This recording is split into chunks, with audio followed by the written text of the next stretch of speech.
Hello everyone, my name is Chuck. You're watching episode 176 of Let's Plant. The last time you saw me, I was clearing out this part of the garden bed in preparation for raising it. But I do plan to move the larger rocks towards the back. And I was asking you for some ideas on what I could do in the middle section, and I think I've got it. I plan to clear out this space of plants, removing all of the Crassula tetragona. And in this space, I'll be laying down some bowls, pots, what have you, pretty close to the fence. That way I have all of these free space at the front to go about doing my business on the pergola. You guys had a lot to say in the previous episode, so let's go look at the comments. As for the smaller gravel, except if you want to keep it for cost purposes, why not just mixing it into the dirt? This would reduce the work and also contribute to drainage. Yeah, that's a good idea. This would save me a lot of time, and if I needed more, I could just grab another bag of those rocks. Lucky Strike says, previously you had it designed like a river, right? Maybe since you're adding height, maybe one or more multiple waterfalls could work with the Echeveria elegans. We are working with a very flat area, and it would be great if we could break it up somehow. Jay Succulent says, design-wise, Banawe rice terraces. Precisely. Because of that, I decided to do a cascade or a terrace design using bowls and pots of different sizes as the design elements. Before we can commit to a particular layout, let me show you the color palette I will be working with. I have several grade pots and bowls of different sizes that I could use to contrast against the greens, the blues, and the reds of some of my plants. Take this combo for example. The pale blue on this Echeveria elegans looks really nice against the earthy tones of this bowl. Anything generally light works, but with this kind of color, you could also pair it with anything that's very vibrant, saturated, and it would still pop out against the bowl, against the grade of the bowl. Now compare that against a typical terracotta. The reds, oranges, and whatnot, they tend to blend in with the bright color of the pot. And to make them stand out, you might need to add some contrasting top dressing just to separate the pot from the plants. As for this, I think it works right out of the box, or in this case, right out of the bowl. Before we work on a mock-up of the design, let me show you the other things that I've been working on earlier this week.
So tired. Thank you.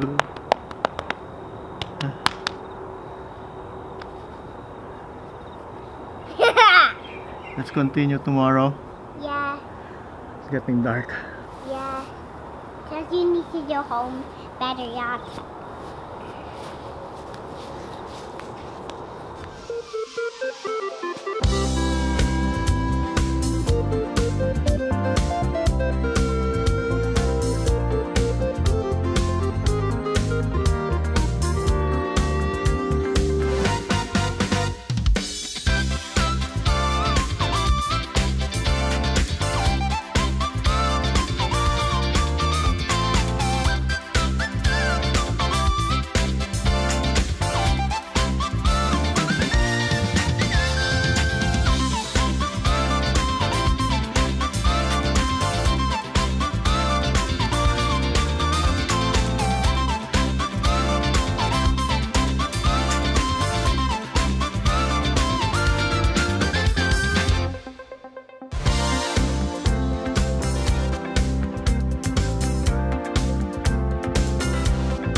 With the soil and scoria now in place, we have everything that we need to get this project rolling.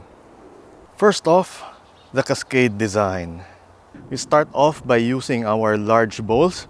These are 55 centimeters in diameter. At the back, for a bit of height, we could use some of the tall pots.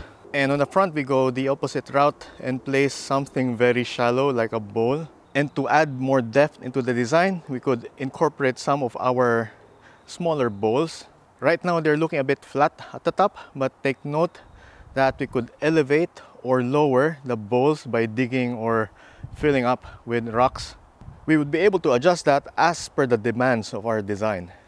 As an alternative to the smaller bowls, I also have some of the grage pots, which could also introduce a bit of height or at least break up the monotony of the bowls. With this kind of design in mind, it definitely requires a bit of space, so I would need to decide whether I would like to use more of the right-hand side of the pergola or more of the left-hand side. Actually, both sides are roughly the same size, with the left side probably being just very slightly bigger than the right side. Now, on the left side, we already have this cascade, or at least this waterfall thing going on, this river.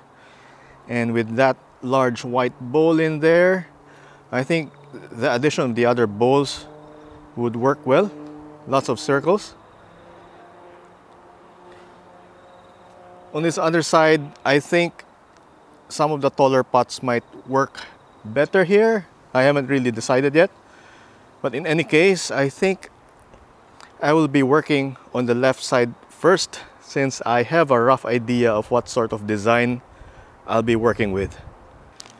So with that in mind, let's get started.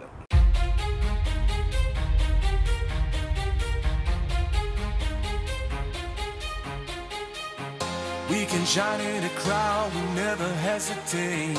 Let us rise to the clouds. We got nothing to lose, I know the time is right. Let us light up the fuse.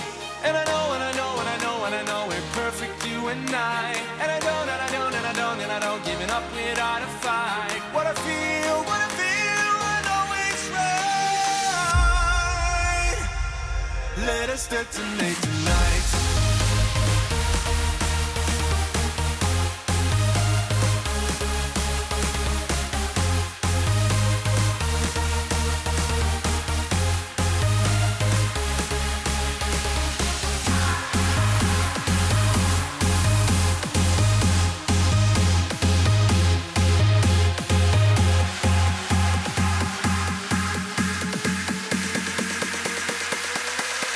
us detonate tonight.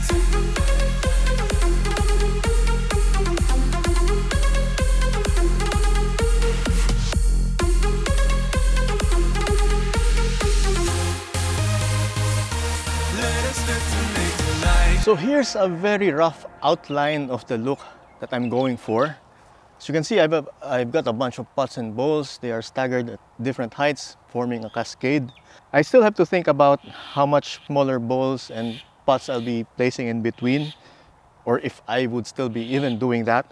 I still have to find the balance between crowded and sparse. I like seeing some places crowded and other places spaced well. So I might not do this sort of thing everywhere. And please don't mind the plants for now. These are just placeholders. I'm thinking of raising this bowl even higher, maybe a level above that bowl at the back. So it would be around this height. And then, I don't know, maybe place a bowl, one of the larger bowls under it.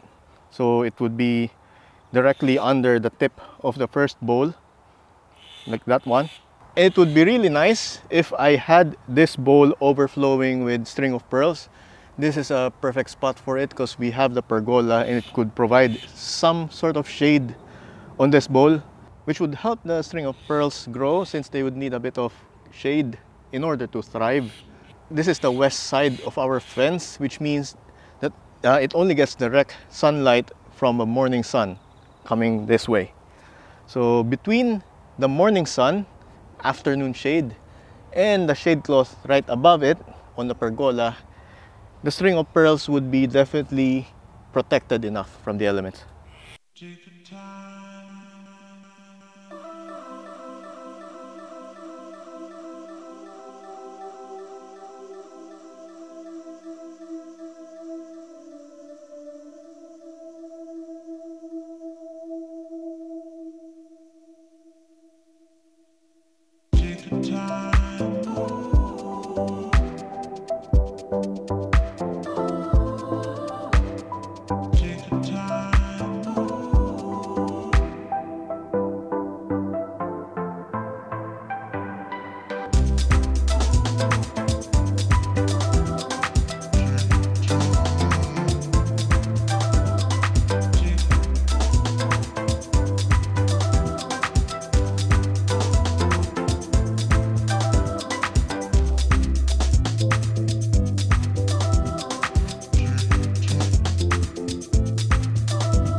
So yeah, I think I'm going to keep them like this for now, and I'll get back to them tomorrow or the day after or sometime later this week and see if my mind changes on the layout.